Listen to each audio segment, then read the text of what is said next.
In today's video, I'm going to teach you how to make Monday.com time tracking easier. If you've ever struggled to remember when you started or stopped working on a task, or you're tired of manually updating times, this walkthrough will help you set things up so most of that happens automatically for you. Let's start directly on your Monday.com board. First, you'll want to add the time tracking column. This is the special column that will actually log your working time. At the top of your board, look for the plus icon to add a new column.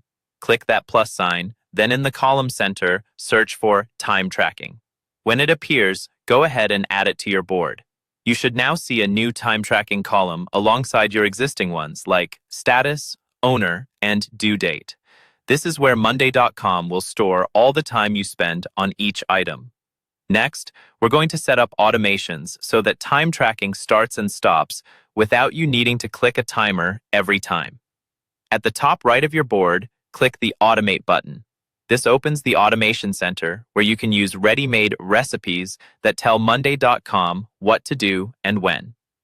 In the search bar, look for the recipe that says, "When status changes to working on it, start time tracking." Select that recipe. If your status column uses a slightly different label, you can adjust it so that whatever status you use to mean "I'm now working" will trigger the timer. Save that automation so it's active on your board. Now we'll add a second automation to stop the timer for you. Still in the Automation Center, find the recipe that says, "When status changes to done, stop time tracking." Select it, and again, if your board uses another word for completed tasks, just match it to your own finished status. Save this automation as well. From now on, simply changing an item from working on it to done will automatically stop the clock. Finally, to make your time data really useful, we'll add a dedicated view for it. At the top of your board, click the plus button where you add new views.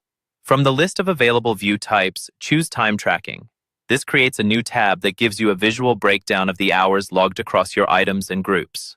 Here, you can quickly see how much time each task took and get a clearer picture of where your effort is going. With these simple changes, your Monday.com board will handle the heavy lifting of time tracking for you.